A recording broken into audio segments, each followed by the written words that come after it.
أعوذ بالله من الشيطان الرجيم بسم الله الرحمن الرحيم الحمد لله وكفى والصلاة والسلام على المصطفى محمد صلى الله عليه وسلم وعلى آله وأصحابه وبعد. السلام عليكم ورحمة الله وبركاته. Omulabi waffe nkwebaza okwagala Salam TV n'okubeerako. Twebaza Allah subhanahu wa ta'ala atusobozesezza okuba nti nno nate tuzzeemu okuwuliziganyako. Kaseera ka program Da'wa Special ne Prestige Margarine. Nga bulijjo Monday ne Tuesday sawa 5 kutuuka sawa 6 Prestige Margarine etuleetera program eno ya Da'wa Special. Bwe njogera ku Prestige mba ntegeeza siyaji omuwoomu ddala ono omuwoomu ddala ffenna gwemba kubiriza abeere nga waka waali kati ono ye wa kilo emu waliyo n'owa grams 5 waliwo no kwegamba ali mu gundi ez'enjawulo ne kilo 5. So Prestige Margarine munoonye wonna mu supermarket obeere nga omusiiga ku mugaati osobola okumuteeka mu gwakola emigaati ne keeke na biki byonna oyinza okuba nga okolagana ne supermarket oba edduuka erikuli okumpi ne babanga bakuguza Prestige. Gwayagala okusuubula kugamba nti genda ku supermarket, genda wali mu kikubo Rafik Building shop number 3 wogenda okumusanga mu bungi bwonna bw'oyagala. Prestige aleetebwa abachapa General Enterprises era nga bano abachapa bebakuleetera n'ebirala ebikozesebwa waka omuli ekibiriti kya solio ekyo nga kiwangazi ddala tekinyuukirira wokikolereza kyakirawo. Balina Nala noodles mukrona amakazi ate nga gawoomera ddala okonno kwoteeka buto rinsan. Balina sabuni jama oyo saagala kumwerabira ne lanzo wamu ne toosi. Byonna products ezo zireetebwa Chapa General Enterprises. Nga bw'olabaawo empisa z'okwogerezeganya wakati w'abantu gwe mulamwa gwaffe gwe tuliko olunaku olwaleero era nga mukadde waffe director wa Da'wa mu Uganda yonna Sheikh Yasin Kiweewa n'olwaleero alhamdulillah Allah amutuwadde era gwe tuli naye yagenda okutukwatamu eno kati Da'wa yennyini awo wennyini bwe buvunaanyizibwa bwe ng'oggyeko ganti no atukidde ddala mu office ye mwennyini tulabe ate naffe because oyinza okwekanga naawe olina wogenda okusaasaanyiza Da'wa mu ngeri emu oba endala tubeeko kye tuyiga. أعوذ بالله من الشيطان الرجيم بسم الله الرحمن الرحيم اللهم اجعل هذه المجالس خالصة لوجهك الكريم واجعلها في ميزان حسناتنا يوم القيامة إنك ولي ذلك ومولاه فنيم المولى ونيم النصير غفرانك ربنا وإليك المصير. tumwebaza Allah azamna tina tusinkanya oluvannyuma lwa wiiki ewedde twali wano ffenna bibadde wakati kati yawe bibadde bingi ndefe Allah okubanga azamna tusinkanya tuga nti alhamdulillahi rabbil alamin. Twagala okusaasira abafiiriddwa abantu baabwe ab'enjawulo tusaba Allah jalla jalaalu abagumye n'abafu Allah abeere nga basaasira n'abatuuse ku buwanguzi obw'enjawulo tusaba Allah jalla jalaalu nabo abatere mu baraka. Amin, amin. Tukomyewo nate ne program yaffe eno Da'wa Special mutumanyire ensonga ez'enjawulo zikwatagana ku ddiini yaffe ey'obusiraamu n'omuntu yali badde atambula atya mu bulamu bwe okubeera nga muntu omujjuvu. Ne mukkirize nga babategeezezza Chapa bajjukize ne katoowe oba mulongo munne muzaata tours and travel ekibiina kyammwe kinansangwa kimama w'ebibiina mukulamaza abagenyi ba Allah ogenda okukola hijja n'okukola umra. Tibannange program mu office mweziri zitambula. Program ya Agasti mweri mujje mwewandiisa banaakola umra ya Agasti eyo umra esembayo okuba eya ssente ntono. Omuntu yenna ayagala ogendako e Makka ssente zitagalatagala eyo umra eya Agasti esembayo okuba eya ssente ntono mu office ewaffe. Era togamba nti Sheikh nze lwaki mwandika kutegeezeza tulina programu ya December naye bannange wano oba ogitandikira weeteeketeeko omanyi nti December abantu banaabeerera mu bikujjuko biriroliro sima Christmas bagenda nabugabo zenja kuba ku labbaik Allahumma labbaik. Netuba ne programu ya Ramadhan y'omwaka guno kubajjukiza nti etandika mu February. Teri wala nnyo. Ramadhan etandika mu February. Kakati manya nti February nga gwako March nga atandika ojja genda ke Makka mu umra ya Ramadhan. Ate netuba ne mama w'ebintu byonna nga ya hijja okwawukana ku hijja enkadde tuzze tubajjukizira nga tubategeeza tubananga hijja kati zetwatandise okuva kwena ewedde n'ezijja mu maaso zaayawukanye ku hijja endala zetubadde tukola. Hijja eno gye tugenda okukola ebibiina byonna simu zatanda others yokka bikoma okuwandiisa abalamazi ng'ennaku z'omwezi 4 omwezi ogwa January 2026. Ate njala okubategeeza nti era ekyo tekiri mu Uganda mukka, kiri mu nsi yonna.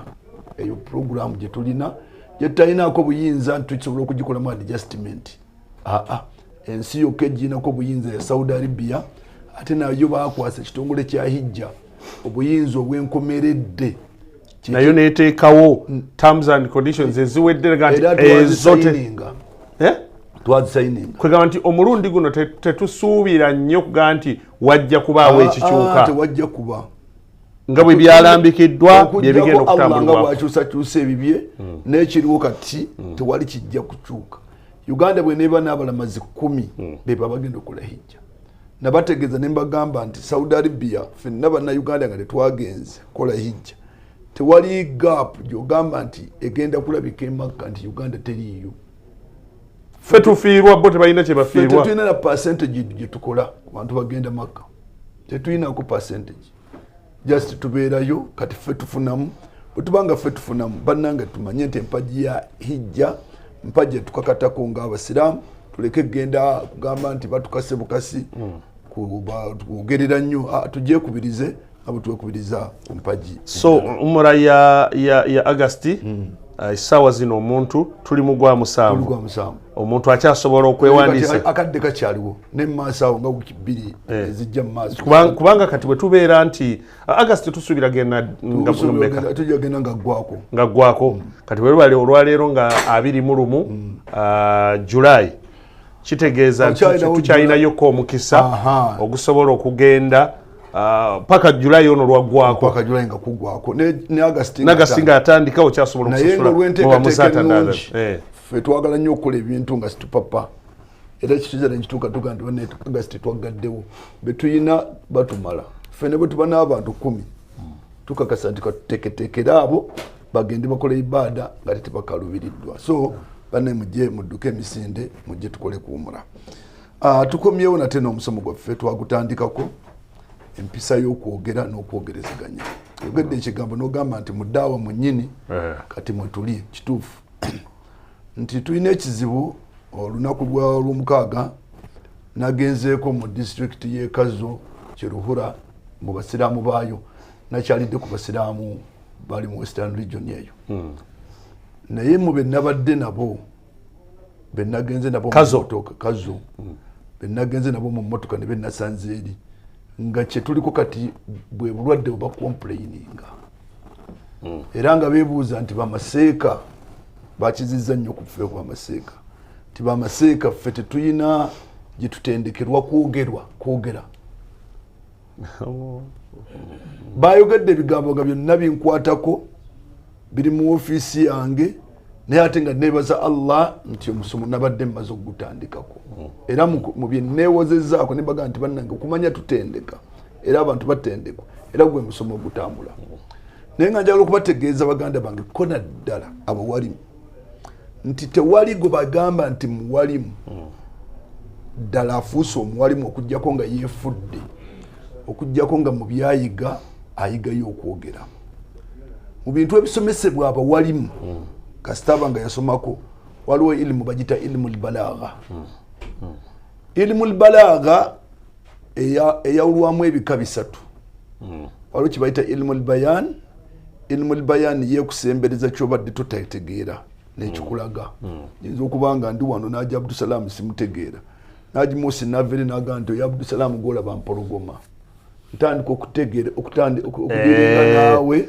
ddala tali simpologoma ddala naye ekusembereza okutegeera mutegedde kati ilmu bayani kyekole ekusembereza kyo bado tutegeera eyo nno nawolovu awo nawolovu era omutegeera noga nti we nabandiringa naye nja ku ebibi byakwata mpola akeerewa kati ilmu bayani kyekola ne tuba ne ilmu maani buli yasoma ku buwalimu ilmu maani yekuyigiriza kwogera kwokka yo irimu yasusulwa ngekuyigiriza kwogera nabagamba nga baji kusomesa nti buli asoma ku ilmu maani mutabakatul kalam li muqtada al hali oyino kubanga omanyo okwogera bigambo nga bikwatagana n'embeera ekola ki embeera eriwo ekati eyo yirimu so njagala okubeera nga twejjako ekyokugamba nti abawalimu bigambo byetwogera abantu batandise bana babiwuliriza okubeera nga bibeesittaza bw'obanga okakasa nti irimu eyo tewagisoma wasoma hadithi zo wasoma fikihi wo wasoma tafsiri wo ddayo ogambe nti baani abasoma ku ilmu maani bansomese ku ilmu maani bw'onoosoma ku irimu eyo ilmu maani infact balaga yenna kubanga balaga ziba irimu 3 bayani maani ne badia ojja kubanga mukwogera kuno tolina muntu gwogenda okukosana bigambo byo buli bigambo bigenda kwogererwa watuufu waabyo ebigambo bino byonna byolabye biyitira omuntu bayinza okubeera nga bamutenda nti mwogezi naye nga tamanyi babyogererawa irimu eyo ilmu maani mu byerina ekuga nti bw'obeera ku mukolo gw'embaga toyogera ku ttalaka kyokka bonna bufumbo kituufu naye bw'obeera ku mbaga tojja kwogera ku ki tojja kwogera ku ttalaka kubanga guno mukwano ate kati ettalaka kirala tewali ttalaka ejja mu mukwano naye bamaseka tubawulira baana bange bwemuba mutuusa okwawukana naye nga tuli ku mbaga kakati kyetwaleese ntuga tuyige bannange tuweyo akadde tuyige bwe twogera ddi n'obuzibu obuli mu bigambo byetukola ki n'obuzibu obuli mu bigambo byetwogera wiiki ewedde twalaba emisomo ebiri musomo ogusooka gwali gugamba nti twali badde nga tukufuba okulaba nga twogera bitono ekyokubiri nti webayogerera ebigambo nga sibijja mu bantu twali badde ebigambo ebyo tubyesamba n'ebifo ebyogererwamu ebigambo ebyo nga tubyesamba omusomo ogwokubiri gwali gugamba nti tukakase nti ebigambo byonna buli kigambo kyetwogera kiwandiikwa gwe buli kigambo ekikuvudde mu kamwa kiine fayiro yakyo Allah jalla jalaalu gye yakiggulirawo ne malayika in charge Allah ze yakwasa obuvunaanyizibwa okuwandiika ebigambo ebituva mu kamwa birungi oba bibi binene oba bitono bibadde byakusaaga oba si byakusaaga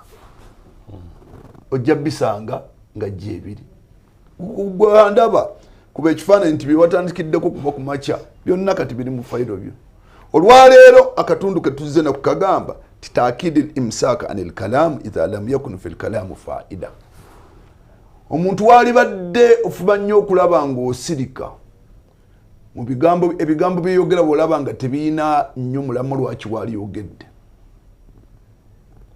bw'obanga tolina nsonga ekwogeza wali badde okola ki osirika nabagamba nti mu bitendo by'owekitiibwa nabbi Muhammad sallallahu alaihi wasallam ebimwogererwako nabbi sallallahu alaihi wasallam waliwo omusajja omu yamuwandiikako amwanaga nti al insaniya al ulya omuntu wo waggulu gwe bayita omuntu omujjuvu ng'awandika ku nabbi naye yagamba mu bitende ebimwogerwako mutume waffe kaana kathiru sakti ebiseera bye ebisinga yabanga asirisa la yatakallamu illa lihaja nga tayogera okujjako nga waliwo obwetaavu omwogeza yensonga lwaki yayogera ebyasobola okulikodingibwa n'olwaleero tubirifaalingako n'osanga abantu nga beesika ebitogi beesikaŋŋana naye nga lwa bigambo owekitiibwa nabbi Muhammadi sallallahu alaihi wasallam byayogera ne buba obujulizi nti buli byeyayogera byonna byabanga byamulamwa simanyi ffe olwaleero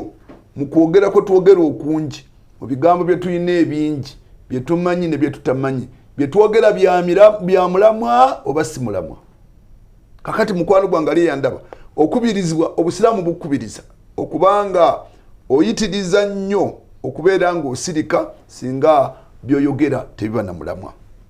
Yensonga lwaki Allah jalla jalaluhu bwe yayogera ku mukyala Mariyamu ekyafaayo kye mukimanyi tetugenda kukijiddamu, naye Mariyamu yazala Nabbi Isa alayhi salam. Yamugamba mu bigambo namugamba nti ojja kusanga abantu bangi bakubuuze mu byagenda okubuuza anna yakunu li ghulam. Yamugamba nti gwe kenyini ogenda kusooka weebuuze nti ngenda kuzaala nti omwana, walam yamsasni bashar walam akun baghiya, nsadde nti omwana sibanga kuna musajja, sibadde mukyala mwononefu, kubanga omuntu amakuba agazaala ga mirundi ebiri. Bw'aba mukyala afumbirwa netumanya nti mukaagundi, bw'aba nga tasazeewo okufumbirwa asalawo asobola okukola obwononefu n'afuna omwana. Naye ebyo byonna bijja kwogerwa kyoba oyitiriza sirika, kyoba oyitiriza kola ki sirika. Allah jalla jalaluhu n'amugamba nti kala kadhalik, yenna n'akubuuza omwana ogenda kumugjawa bagambe nti bwekito Katonda bw'asazeewo, guteyogerako bingi. Kala rabbuk, Katonda bw'atu bw'asazeewo, huwa alayya hayyin, gyali Katonda kusaidiye okuwa omuntu omwana hayyin kyangu. Lwaki nkomentinga ebingi? walinajalahu ayatan linnasi wa rahmatan minna wa kana amra maqdiya. Omwana Allah amulese agenda mumuleeta amufuule nga ayatul linnasi, kabonero eri abantu. Allah yasazeewo nze ebigambo ebingi sina byekola ki siwali kinjogeza bigambo bingi. So mukwano gwange ne bakubuuza nga kibuuzo ng'olaba nti toyina ansa yakyo, gwe kakasa nti toyina ansa yakyo, bw'oba osobola okusirika kola ki sirika. Era yensonga lwaki Allah jalla jalaluhu mu magezi ge yawa abalongoofu abaasooka, Nabbi Ibrahim alayhi salam yaliwo mu kiseera kimu ne Nabbi Lutu. Mu kitundu kya Nabbi Ibrahim alayhi salam nga yeewu gyawangala nga yasi family ye yetegeera Katonda. Eri ewa Lutu yayina ye n'abantu babewaka, naye ate si bonna kubanga mukyala we yali mubonoonefu. Kati Allah n'anyiiga olw'ebikolobero bye baakolanga, bali babisiyaga. N'asindika ekibinja kya zimalayika kigende kizikiriza abantu abo. Ekibinja ekyo era kyekimu kyajja n'amawulire wa Ibrahimu ono okumuwa amawulire nti mukyala we Saara agenda kuzaala omwana. Bwe kyajja ne kikyama owako wa Ibrahimu ne kimuwa amawulire ag'essanyu omukyala agenda kuzaala ki omwana, era ne kimubuulira ne bwe kivaawo kiragawa tugenda wa Lutu, tuyina omulimu gwe tugenda okukola gwatumyeko era gw'amaanyi. Ibrahimu yali ayagala okubeera ng'atandika okubuuza, lwaki temubaddeyo kaseera, lwaki temulindiikiriza, lwaki. Allah yamugamba nti ya Ibrahimu aridu an hadha, gwe ebigambo biveeko toddamu kwogera ku kigambo. Innahu kad jaa amru rabbik, Katonda bw'aba asazeewo ensonga eba ekoze eki eba ewedde. N'agamba nti wa innahum atihim adhabu gairu mardud, ebibonerezo ebigenda okujja gairu mardud, tewali asobola kubizzaayo. Kati ne bw'onoyogera ebifaananya bitya okwogera kwo tekukyalina muki mugaso. Kitegeeza nti we kiteetaagisiza kwogera tokola ki toyogera. Era yensonga lwaki Allah jalla jalaluhu bwe yali agamba Mariyamu oli nga tumuzeeko ng'amaze okuzaala omwana, yamugamba nti fa imma tarayinna min albashari ahad, ogenda ozadde omwana mu buzaala gy'omuzaaliddemu gw'omajja obitegedde ddala, tobadde na musajja, tobangako mwononefu ku kitundu, bagenda kubuuza omwana omugjeewa. Ne fa imma tarayinna min albashari ahad, omuntu yenna gw'osanga mu kkubo n'akubuuza ku bikwatagana n'omwana, faquuli, ddayo omugambe ti inni nadhartu lirrahmani sawma, ti nasazeewo ku lwa Katonda sawma, okusiiba. N'amugamba okusiiba kwe ngenda okusiiba, falan ukallima alyawma insiya, sigenda kwogera na muntu, mwogere bye mwogera, mumutemerere bye muntemerera, nze sigenda kusirika. Nawe mukwano gwange ali yandaba waliwo ebigambo byebakwogerako ku kitundu nga tolina ne bw'onoobagamba obutuufu bwabyo tebajja kukakasa, ne bw'onoobalimba tebajja kukakasa. Entegeera gye babitegeera si gyo bitegeera. Kati ekkubo eriba lisinga ku bantu kika ekyo kube kwate ekkubo lya Mariyamu Allah lyamugamba nti bagambe nti inni nadhartu lirrahmani sawma, nsazeewo okusiiba, siiba falan ukallima alyawma insiya, sigenda kwogera na muntu. Baganda bangu obutoogera n'ogamba nti neesibye obutoogera kika kya kusiiba. Muntu ayinza okulowooza nti kyebayita kusiiba mmere na byakunywa. Nedda, omuntu kyebayita okusiiba al imsaaku kweziyiza. Kyonna kyeweziyiza oba osiibi, kati ono yeziyiza bigambo. So oyinza okubanga oli ku kitundu ne bakwogerera, oyinza okubanga omuli mu bantu ne bayogera oyo alibo ati ekisingako, kubanga nga bw'okyogedde ne bw'onaabannyonnyola ne bw'onookola ki ekituufu gw'okimanyi ne Allah, kati ekisingako sirika. Ate abamanya ekituufu abajja kuzuuka n'amazima tegeekweka. Kubanga oyinza okujja wano nti Haji Abdusalaam oyo ali kino ne kino ne kino ne kino. Kwa n'olabanga ne bw'oba n'ogezaako okunnyonnyola abantu abo tebajja kukola ki? Kutegeeza. Gwe sirika. Bw'onoosirika olunaku lujja kuyita lumu, 2, 3 amazima gagenda ne bagubeera mwezi. Ne bagunaba mwaka. Amazima tegeekweka era gajja kuvaayo ategereke nti omusajja twadde tumutemerera buki? Butemereza. So ekigambo kusirika okubeera nga omuntu ebigambo biba bitono n'oyitiriza okusirika kimu ku mpisa omuntu gwe bayita omwogezi zalina okuba nga yeekwatirako. Oleke kubeera nga buli kigambo oyogera kyebakwogedde bagenda kuzuula, kubanga omuntu azuuka n'ebigambo byayogera. Yaga nti lisaanul mar'u nisfuhu, ebigambo ebikuvaamu byoyogera kitundu kuggwe gama ye haafu yo.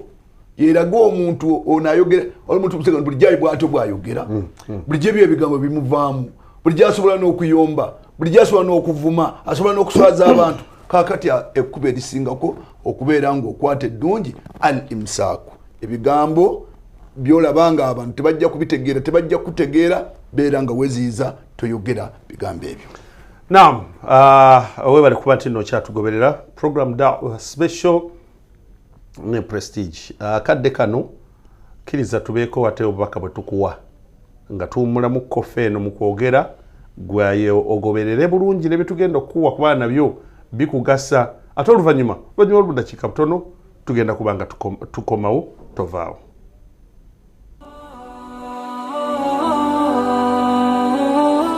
Spread it, taste it, and love it. Prestige Margarine. Eno ye Salam TV.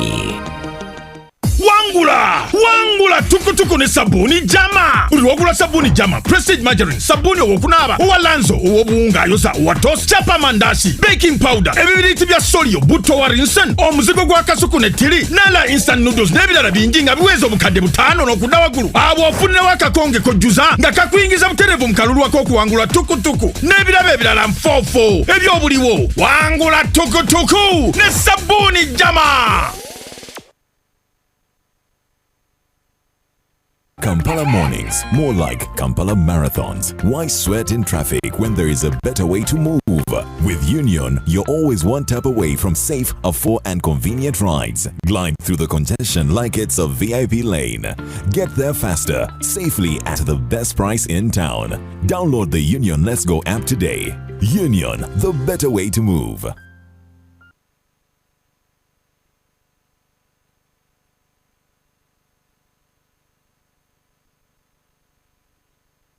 One by one makes a bando. United Media is your gateway to a countrywide radio station. With a coalition of more than 120 radio stations, 15 TV channels, 20 online publications, you can cover every region and community with convenience and no hassle.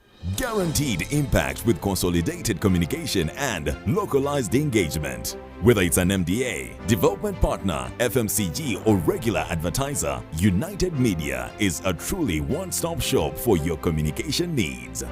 United Media, together we will shape the future. Bored of watching the same stuff on TV? Say no more. AfroMobile is now on smart TVs, bringing you the hottest Ugandan and African content, bigger, better, and right on your screen. Live TV? Check. Classic Ugandan series? Absolutely. The latest music shows and rewindable live events? You got it. No interruptions, no limits, just non-stop entertainment all in one application. Now streaming on Android TV, Amazon Fire TV, Apple TV, and more. AfroMobile is your ultimate home entertainment sidekick. Getting started is a breeze. Just head to the App Store on your smart TV, search AfroMobile, download, and start watching. AfroMobile, authentic African stories. 2026 is calling, and your voters are watching, listening, scrolling, and streaming. Ready to lead? Then it's time to be seen, heard, and remembered. Next Media is your campaign partner. From TV to radio, digital to mobile, even influencer power. We get your message everywhere. Whether you're running for MP or local council, it's your time, your voice, your victory. Book your space now with us on 0761 001 890.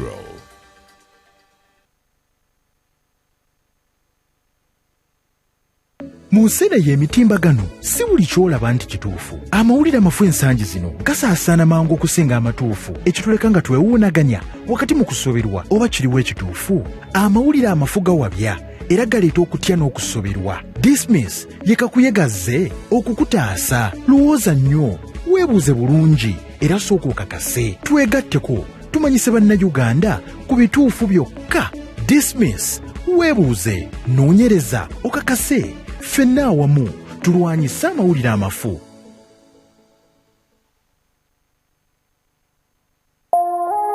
Eno ye Salam TV.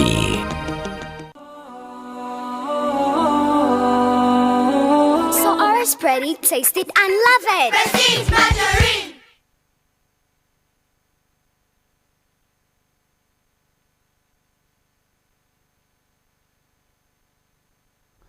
Naam, bismillah wa salatu wa salamu ala rasulillah wa ala alihi wa sahbihi wa ba'd. Nkukulisayo mubaka butuva okufuna webale kuba nti nno kyaliko kyagoberera da'wa special ne Prestige Margarine bannaye mbakubiriza mwetanire nnyo products ezikuleetebwa chapa oba abasinga obungi mweze muyita products za Prestige. Tekinako uzoga nti njagala oli sabuni wa Prestige, njagala oli buto wa Prestige, njagala bo bali bajja mutegeera naye ate bw'obanga omumanyi erinnya ekyo kijja kuba kirungi.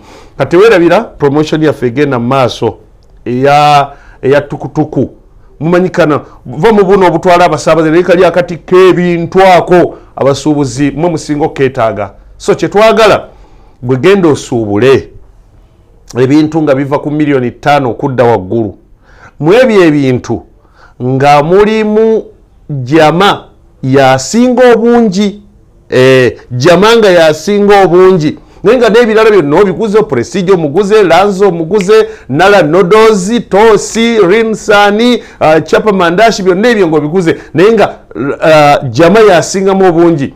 Bajja kuwa akakonge kajjuze, teekako endagiriro yo n'ennamba z'essimu, lindirira. Oba oli awo oyinza okubeera mu bawanguzi n'owangula akatukutuku oba ka tricycle eyo etikka, oba nga tokyabonaabona na byantambula bintu kuba nti nno obijja ku dduuka obitwala wala, oba olumu oyinza n'okuba nga gwe ate osappulayinga n'abalala, ojja kuba omaze okufuna entambula. Wettanire nnyo products ezo, ojja kuba nga oyambye community ate nga nawe kenyini oyina kyofunyemu. Sheikh Yasin, tugende maaso. Bismillahir Rahmanir Rahim. Tukyagenda maaso n'empisa zetulina okubeera nga tutambulirako naddala mu kwogera n'okwogerezeganya. Baganda bange ekigambo kwogera nzi kulaba ng'ekyangu naye bw'ogenda okukisoma olaba nga wali oyogedde byonna toyogerangako. Mu balaga gwe mbagambye waliwo kye bayita hashu. Ebigambo byogera nga tebirina mulamwa. Hashu. Oyogera ebigambo nga tebirina ki? Mulamwa. Bwetewula nk'omuntu ayogera n'aga nti kutuuka wali ku muzikiti gw'Abasiraamu. kati ekigambo basiraamu ebigambo badde n'omulaba basiraamu kyo yoddeko mbalaga bakita khashu kubanga ne buwandika wali ku muzikiti kimala tewali ogwa wakatuliki kati ekyo ekitegeeza nti oba olina okudda omanye nti oyogera biki kati kye tuliko olwayo tugambye nti bw'olaba nga byeyogera tewali bwetaavu bwa kwogera sirika Allah azza tukubira ebifaananyi bingi mu Qur'an ebiraga omuntu butya bwe yali sirise n'okwesamba ebintu ebitali muki mulamwa waliwo mu suratul kahfi tuwenda jijjamu ebintu bibiri waliwo abavubuka ba sahabul kahfi bali bavubuka obono nefunga bukolwa ku kitundu nebaga fete tugenda bugumiikiriza ne badduka ne bekweka mu mpuku bubatuka mu mpuku Allah nalabanga environment tenatereera n'abakumira mu mpuku eyo n'abeebasa n'embwa yaabwe tebafa ne beebaka ebbanga ddene era mu bantu abaali beebase tetumanyiyo baali beebasenga kubanga omulala yebaka myaka 10 ali eno mu suratul Baqara yebaka myaka 10 ne bano ebbanga lye beebaka ebyafaayo byagenda okuvaayo nga bali waggulu wa myaka 13 bwe bwogamba nti kati wane Uganda for example omuntu yeebase yebaka ku mulembe gwa Ssekabaka Kintu azuukidde nga ali ku mulembe gwa Mwenda Mutebi aba yebase emyaka emeka hanga wali bakaba kugwa Ssekabaka Kintu olw'obujulizi buno tibo bennyini bwe baamala okubeera nga bazuukuka beebuuza tumaze ebbanga ki abaasinga okuteebereza bagamba nti 300 sinina wazdadu 9 balaka beebase emyaka 309 okutunulira ku bujulizi obukola ki obuliwo n'olwokubanga ebigambo byali bingi wakati waabwe nabo bennyini bagenda kutandika okwogera beebuuza ebbanga lye batamanyi kubanga babadde beebase Allah yabagamba ebigambo bino ti rabbukum alam bima labithtum temuddamu kubuuza bbanga lye mumaze nga mwebase katonda wammwe yalikola ki yalimanyi mwe musirike era ne basirika kubanga ne baali badde balyogedde omugaso gwalyo tegwakola ki tegwali baddewo kakati sirika ekyo nakikuliigiriza kubeera nga ekigambo ekitalina mulamwa sirika ne baddamu ne baawukana ku muwendo gwabwe kubanga n'omuwendo gwabwe tegwamanyika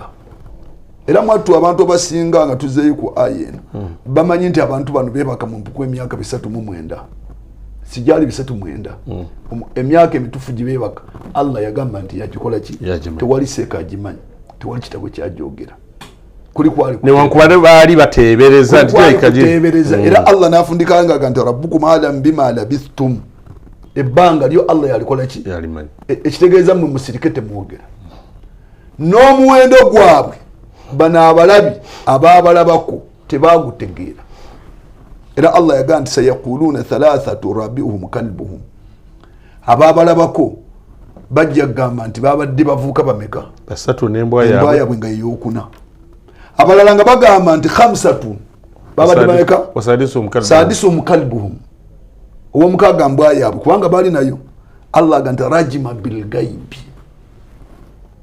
bonna boogera bye batakola ki wayaquluna 7 wa thaminuhum kalbuhum abalanga baga nti badde 7 embwa yaabwe eyokumeka eyo 8 baga kullu rabbi alam bi iddatihim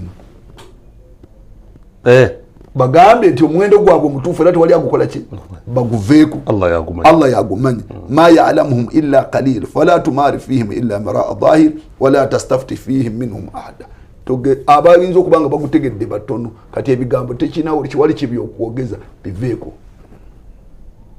ekyongera kakasa nti ebigambo ebitayina mulamwa byolanga tebina kibikwongerako kubanga kati okumanya omuwendo gwabwe kyali badde kiyamba ki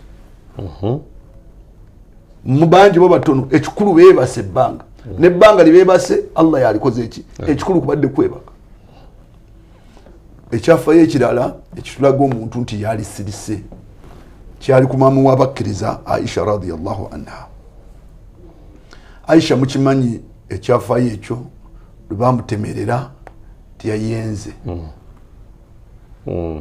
amaka ga nabbi ne gakyeka kyangalana nabbi yatuuka n'amugaa nti genda keewammwe kyalawo gw'oyagala nnyo kubanga nabbi yayagala Aisha nnyo okwawukana ku bakyala abalala kyala ayinza okuba nga yamusinga yali Khadija naye omukwano guno ku baana be yabeera nabo ya Aisha yamwagala nnyo era yatuuka okugamba nti Katonda wange hadha qasmi fima amliku ono sukaali sabbuuni ebyowaka nga nabbi yalimu enkanyankanya nga kyataddewo Aisha kyateeko Hafsa kyateeko omukyalo omulala era naga nti Katonda wange ku byennyinako obusobozi nenkanyinkanyiza ne falatu akhidhuni fima la amliku kyesiinaako obusobozi tonnenya omukwano love iyo yaga nti sigiinaako buki omutima gwange gwettanidde gwagadde Aisha ne gusukka ku bakyala abaki abalala kati mukyala we gwe yali ayagala bwatyo okutuuka omugamba nga ebigambo biyitidde namuga nti genda kewammwe tulaba nti ensonga yali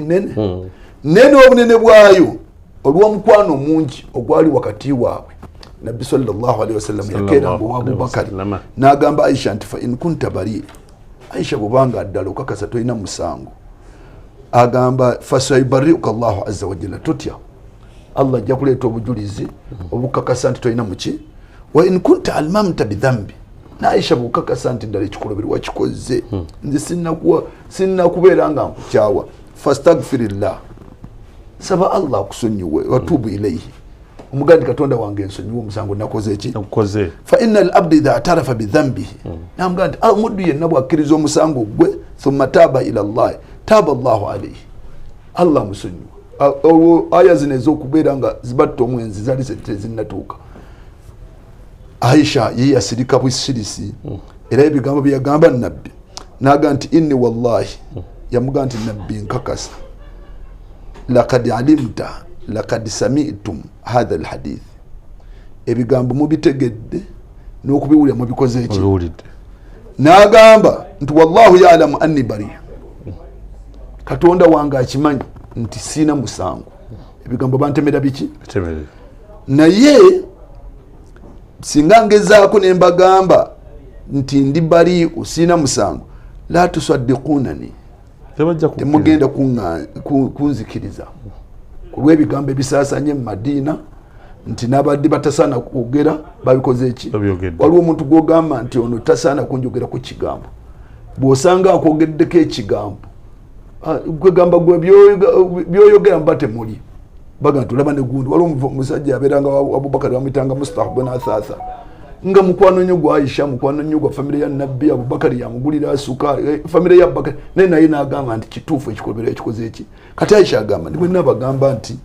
siasa kikoze temujja kukakasa wala in taraftu lakum bi amri ne bwe nakkiriza nti nakikoze wallahu ya'lamu anni minhu bari lan tusaddiqunani ne bwe naga nti nakikoze nga te Allah akimanyi saakikoze era temujja kukola ki kuzikiriza wallahi ma ajli walakum mathala illa qawla abi Yusuf yaganze sina bigambo byengenda kuvaayo ntegeeze bantu abo bina bigamba bba namuga sina bigambo byengenda kuvaayo ntegeeze bantu abo nti nakikoze oba sikola ki saakikoze nze ekigambo kya Yakubu kyeyayogera taata wa Yusufu kyengenda okwogera kimu kyange kiga nti fasabrul jamil wallahu almusta'anu ala ma tasifun kambe mugumikiriza byonna bimwogera Allah wali era ekigambo kya Aisha mu mbeere eyayitamu yakazigizi enzibu buli bamugamba nga ngaga nti fasabrul jamil negwo bwoba olwaleero otambula n'ogenda ku poliisi n'ovaawo n'otwala empapula mu kooti n'ovaawo n'ofuna abalooya n'ovaawo n'ofuna abamawulire ekintu kyonna ne kimanyika kigenda okuvaayo nga nti tolina musango naye ng'ate era omaze okuswala kati Aisha luvannyuma Allah jalla jalaalu yassa aya mu Qur'ani eraga nti Aisha talina muki teyagisana kuye kubanga Aisha yitakirwako baka ku nabbi nga ali wuwe n'Aisha nga ali wa kitaawe aya ne Qur'an ne ka mu Qur'ani mu surati Nur eraga Aisha talina muki talina musango Aisha siye yavaayo nabbi yajja n'abaga nti Jibril wazze kemulabya zze antegeeza A ne B ne C ne D ku mukyala wange Aisha talina musango era bonna bano abeetaba mu kulutambuza buli omu yakuba kibooko 8 buli omu yakuba kibooko meka ezakazifu ez'okutemerera walladhi tawalla kibrahu Allah gani ate yakulemberamu okulutambuza Abdullah ibn Ubay ibn Salul ye Allah gani mumukuba alindire ekibonerezo kye maaso gani maaso ga Allah. Aisha n'avaayo nga tayogedde bingi ng'ate ye muzira, abasigadde bonna bamutunuuliranga nga n'ensonyi zibakola ki zibakwata. So mukwano gwange owatali bwetaavu bwa kwogera ofubanga okulaba ng'osirika. Y'ensonga lwaki Allah jalla jalaalu yatugamba mu Qur'an n'atugamba nti wala takifu ma laysa laka bihi ilm. Ebintu by'otalinako kumanya tubibeerangako n'obiremerako tobitegeera lwaki otandika okubinnyonnyola, lwaki otandika okubyogerera. Ma laysa laka bihi ilm, tobikola ki? Allah alaga nti inna sama, amatu ebigambo bye gawulira, wal basar n'amaaso bye galaba, wal fuad n'ebyogamba nti ntegerera mutima gwange, kullu ulaika kana anhu mas'ula, byonna ogenda bibuuzibwako mu maaso ga Allah. Lwaki ogenda okubuuzibwa ku bintu byotatemala isalaka biha nga n'okubitegeera tobikola ki kyensonga. Lwaki nkuzaayo mukire kye twasokerako naga nti al-arab wesambenga wolaba nti ebigambo ebyogerwawo si gwe oteekeddwa bikola ki okubyogera. Tolaba nti birina mulamwa nnyo tebikwatako nnyo byesambe. Lwaki bakuyingiza mu bigambo oyogere byotakola ki byotamanyi. Olw'abantu bangi batuuse n'okugenda mu makooti naawe obujulizi nga bamuyitidde mu buyitizi agamba nti gwe tugenda kuwa emitwalo gy'abiri genda butuuka mu kooti yogera kino nekino nekino. Lwaki yogera ebigambo ebinakuleeta obuzibu?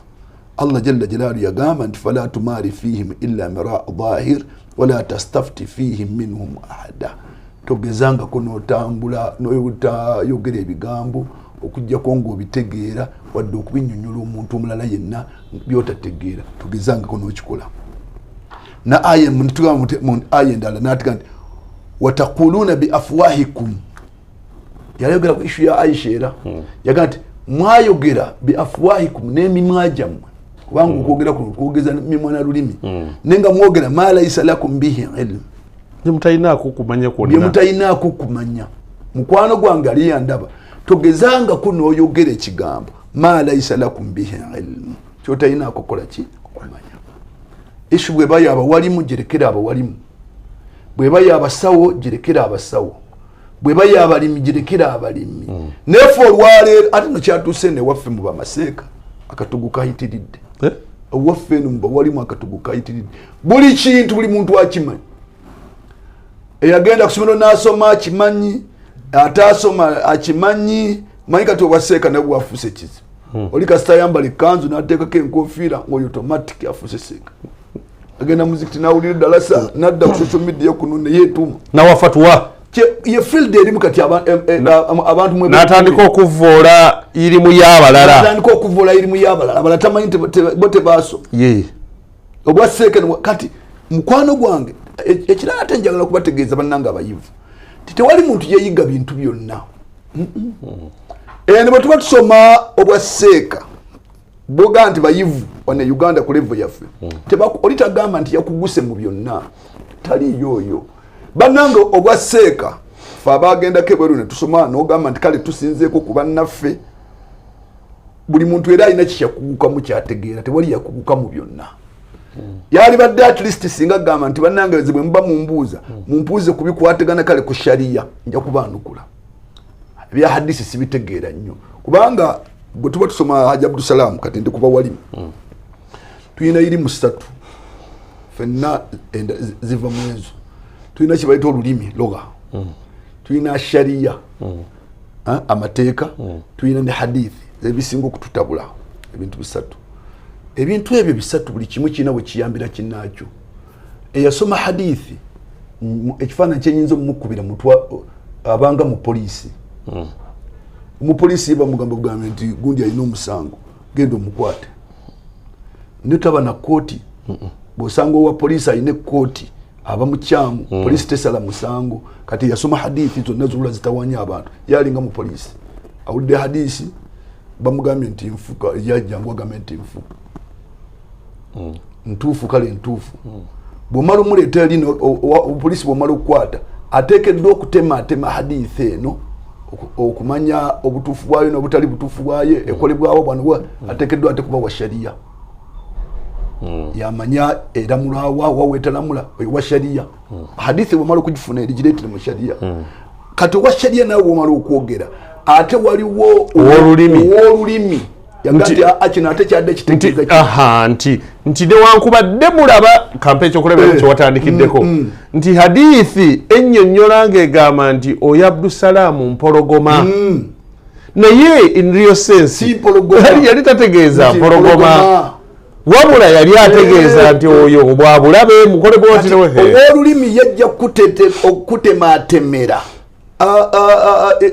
bingi biri mu Qur'an. Allah atugamba mu Qur'an nti yadullahi fawqa aydihim, mukono gwa Allah guli waggulu wa mikono gyabwe. Ono wa hadithi ng'agamba nti bagambye mukono gwa Allah alina munakida Allah alina omukono ng'aguleeta no mu sharia tekiriyo. Kati walloga ngaga nti ayaddu bategeeza kirala. Okitegedde kakati ebwetu singa tutambula bwe tutyo buli muntu n'abeera ng'ekikyo olina wookitandikira ne wookikoma ne kati ffe buli kimu tukina kye bakuleetedde oba oli waaki oli wankomeredde ku kyo si bwe tuteekeddwa okwogera. Allah yagamba nti watakuluna bi afwahihim ma laysa lakum bihi ilm, mwogera n'emitima gy'emimwa gyammwe mwayogera n'emimwa gyammwe naye nga mwogera ebintu bye mutakola ki mutalinako kumanya. Watasabunahu hayyina, ekigambo ky'okyogera oba kyayogerwa n'olowooza nti wakyogera kyali kyakusaaga tolina knowledge ku kyo gwe n'okyogera watasabunahu hayyina ng'olowooza nti kinafu naye wahuwa inda Allahi azim, maaso ga Allah kinene. Bigambo bingi bannange ebyogeddwa olwaleero mwabyogereranga mu byali byakusaaga wahuwa inda Allahi azim, maaso ga Allah nga binene. Ebigambo byayogerwa wano abantu abaana ne bakafuwaza ba kitaabu. Omwana taata we n'asala enkoko omwana n'agamba nti sijjajjira lwaki seeka yagambye. Oyogera mu muzikiti w'oli watasabunahu hayyina ng'olowooza nti kyangu wahuwa inda Allahi azim.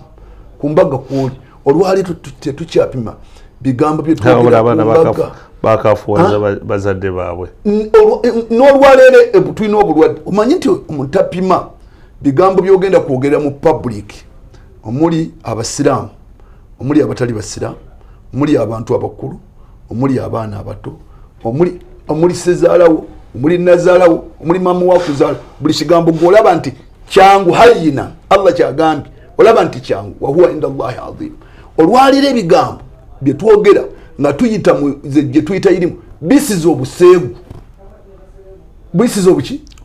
Nagambe nagenze mu motoka nga abantu bendi nabo si baseeka naye nga banenya baseeka ebigambo byogera. Seeka yagenda ku ssomero lirina kuwaddaawo yatandika kusomesa baana aba primary level, abasomesa n'aba ya janaba, musomo mulungi neddala olaba nti abaana abo beetaavu akyabuuza n'okubuuza nti omwana ayitawa.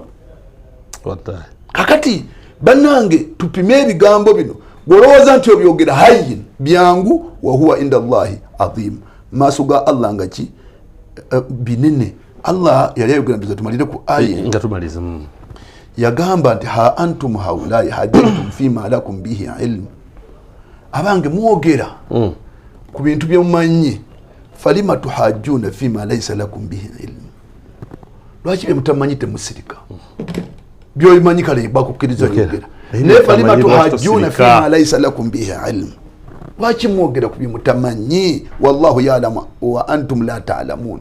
Amanyi bannange amanyi olumanyi olusembayo ku buli nsonga ya Allah wa antum la ta'lamun, mwe temumanyi. Fe okumanya kwaffe kwonna kwe tumanyi kubeteekeddwa okwogerako Allah bwe yali atukukakasa yatugaa nti wama utitu min al-ilmi illa qalil, nabawaako kaki katono. Kakati akatono ako tolowoozanga nti gwe byomanyi byebisembyeyo, tolowoozanga nti byomanyi byebikoze eki. Buli kintu kyonna kyogerengako, buli kyoyogerangako kyogerengako ng'okakasa nti sigwe osembayo okukitegeera.